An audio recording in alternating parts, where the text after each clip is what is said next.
6 থেকে 7 জন যুবককে নির্দেশ দেওয়া হয় একটি ঘোড়া ধরে আনার জন্য। মহিউদ্দিন চৌধুরী নামের এক ব্যক্তির কথা মতে 1000 টাকায় একটি ঘোড়া কিনে আনেন তারা। সেই ঘোড়া জবাইয়ের আদেশ দেওয়া হয় তাদের। যুবকরাও আনন্দ উল্লাসের সাথে ঘোড়াটিকে জবাই করেন এবং ভিডিও ধারণ করেন। এরপরই এলাকায় তৈরি হয় তুমুল চাঞ্চল্যতা। কেউ কেউ ঘোড়ার গোশত খাওয়ার পর এলাকাবাসীর ভয়ে এলাকা থেকেই পালিয়ে যান, আবার অনেকে ধর্মীয় ব্যাখ্যা দিয়ে সড়কে নেমে আন্দোলন করেন। গত 29 জুন পাবনার বেড়া উপজেলার হাটুরিয়া নাকালিয়া ইউনিয়নের চর পেঁচাকোলা নদীর পাড়ে এই ঘটনা ঘটে। স্যান্ডেলিনা সো, রূপচর্চায় আভিজাত্য। ঘটনার পর থেকে এলাকার মুসল্লিদের মধ্যে দেখা দিয়েছে মিশ্র প্রতিক্রিয়া। সড়ক অবরোধ করে বিক্ষোভ করেছেন অনেকেই। 8-10 জন ছেলেপেলে লিয়ে সেই ঘোড়া জঙ্গলের ভিতরে জবাই করিয়া সেই ঘোড়ার মাংস ওখানে পাক করা হয়। সেই ঘোড়ার মাংসটা ওখানে পাক করিয়া সেখানে কিছু ভিডিও করে কিছু ছেলেপেলেকে লিয়ে হাতে গোনা কয়েকজন 10-12 জন ছেলেপেলেকে লিয়ে ওখানে লিয়ে খাই দাই করার পরে কিছু মাংস ওনারা ভাগ করিয়া বাড়িতে নিয়ে গেছে।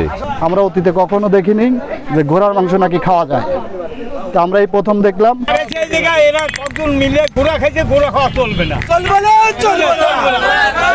এই বিষয়ে বেড়া উপজেলার মডেল মসজিদের ইমাম মোহাম্মদ মোস্তফা কামাল জানান, হাদিস শরীফে ঘোড়া খাওয়া এবং না খাওয়া দু ধরনেরই অনুমতির কথা বলা হয়েছে। তাছাড়া ঘোড়ার ব্যবহার, এর সংখ্যা এবং গোশতের উপকার বিবেচনায় নিয়ে অনেক ইমাম এর গোশত খাওয়াকে নিষিদ্ধ বলেছেন, কেউ কেউ মাকরুহ বলেছেন।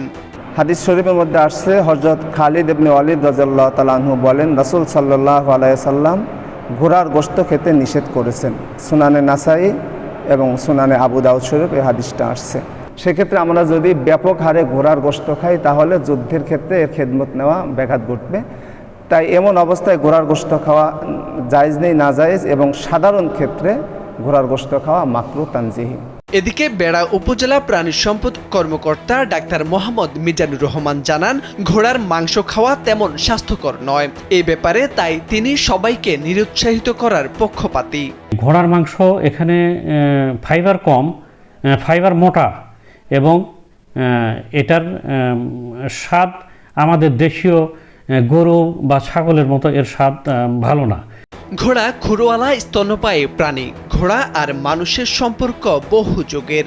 জানা যায় 400 খ্রিস্টপূর্বাব্দ আগে মানুষ ঘোড়াকে পোষ মানানো শুরু করে। ঘোড়া দ্রুতগামী চতুষ্পদ প্রাণী, যার পিঠে চড়া যায়।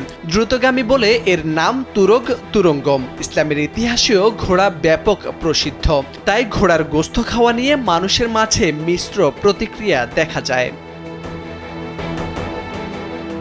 মোরশেদ আলম, কালবেলা।